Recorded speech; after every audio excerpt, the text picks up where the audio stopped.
फुरकान, मुझे तुमसे एक बहुत अहम बात करनी है। गौर से सुनो, हम प्लान बी पर जा रहे हैं।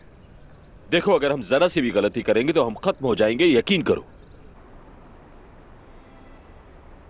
सबने मुझे धोखा दिया और तुमने भी।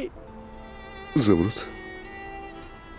मैं तुम्हारा गुनहगार हूँ, मुझे माफ कर दो। खुदा के लिए मैं सब कुछ ठीक कर दूंगा।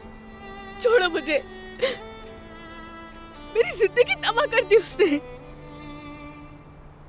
काश कि उस दिन वो मार ही देता मुझे। काश तुम्हारी वजह से मुझे इतना तड़पना न पड़ता। ज़मरुद, ऐसा मत कहो, खुदा के लिए।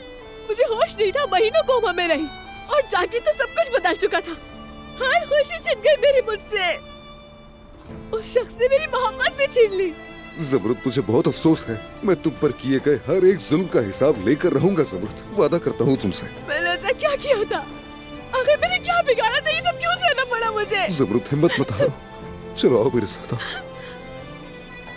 आ जाओ।